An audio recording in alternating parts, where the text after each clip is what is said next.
একটা বিমান, একটা দুর্ঘটনা। মুহূর্তে মাইলস্টোন কলেজ রূপ নিল এক বিভীষিকায়। যেখানে একটু আগেও ছিল ক্লাসের কোলাহল, সেখানেই তৈরি হলো শত শত আর্তচিৎকার। বাংলাদেশ বিমান বাহিনীর F7 মডেলের বিমানটি দুপুর 1:06 উড্ডয়ন করে। 12 মিনিট পর ঠিক 1:18 বিমানটি বিধ্বস্ত হয়। বিমান চালাচ্ছিলেন ফ্লাইট লেফটেন্যান্ট তৌকির। এটি তার সোলো ফ্লাইট ট্রেনিং এর অংশ ছিল। এই ধাপে এসে একজন প্রশিক্ষণরত বৈমানিক প্রথমবারের মতো একা কোনো প্রশিক্ষক ছাড়াই নিজে একটি বিমান ওড়ায়। ফ্লাইটের দৈর্ঘ্য ছিল সাধারণত 20 থেকে 30 মিনিটের, কিন্তু কে জানতো মাত্র 12 মিনিটেই সবকিছু শেষ হয়ে যাবে। তাছাড়া এই ট্রেনিং এর আগে পাইলটের মনোবল, দক্ষতা, জরুরি অবস্থা সামলানোর কৌশল সহ নানান বিষয় বারবার পরীক্ষা করে দেখা হয়। সবকিছু ঠিক থাকলে তখন তাকে একাই একটি বিমান নিয়ে ওড়ার সুযোগ দেওয়া হয়। তৌকির সবকিছুর যোগ্য ছিল। তিনি বিমান নিয়ে কুর্মিটোলা পুরান এয়ারফোর্স বেস থেকে টেক অফ করেন।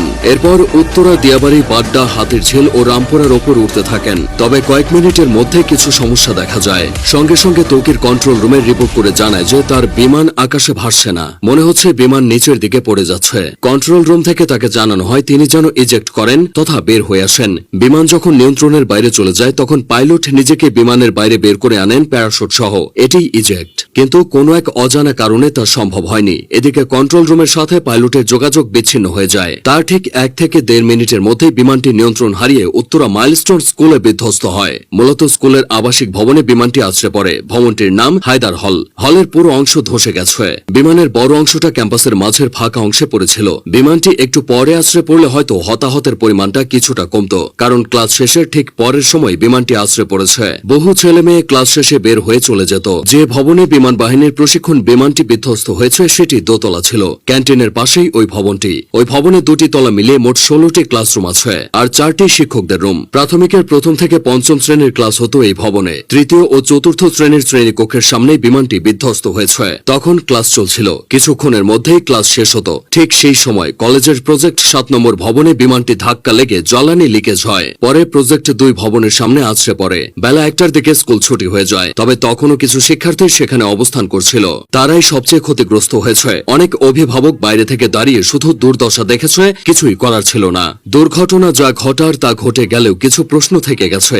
স্কুল কলেজ এরিয়ায় বাস ট্রাকের হর্ন আস্তে করার কথা বলা হয়। সেখানে স্কুল এরিয়ায় প্রশিক্ষণ বিমান ওড়ানো নিয়ে বেশ সমালোচনা হচ্ছে। উন্নত দেশগুলোতে বিমান বাহিনীর প্রশিক্ষণ বিমানগুলো জনমানবহীন এলাকায় এনে ওড়ানো হয়, এই যেমন ফাঁকা মাঠ, নদীর পার বা বিধ্বস্ত কোনো জায়গায়। কারণ একটাই, কোনো অনাকাঙ্ক্ষিত ঘটনা ঘটলে যেন ক্ষয়ক্ষতি এড়ানো যায়। এদিকে ঢাকার মতো জনবহুল শহরে বিমান বিধ্বস্তের এই ঘটনা ক্ষয়ক্ষতির পরিমাণ বাড়িয়ে দিয়েছে। তাছাড়া যে বিমানটি নিয়ে তৌকির বের হয়েছিল সেটি বহু বছরের পুরানো বিমান বলে অনেকে দাবি করছে। এই বিমান এতটাই ঝুঁকিপূর্ণ যে দুনিয়া জুড়ে এটি উড়ন্ত কফিন নামে পরিচিত। এই ধরনের দুর্ঘটনায় রেস্কিউ অপারেশন চালানো কঠিন। মাইলস্টোনের এই ঘটনায় ক্রিকেটার, আলেম ওলামা থেকে শুরু করে রাজনৈতিক অঙ্গন পর্যন্ত সবখানেই শোকের ছায়া নেমেছে। হতাহতের ঘটনায় মঙ্গলবার একদিনের রাষ্ট্রীয় শোক ঘোষণা করা হয়েছে। মাইলস্টোন স্কুল অ্যান্ড কলেজের ইতিহাসে এই ঘটনা দগদগে ক্ষত হয়ে থাকবে।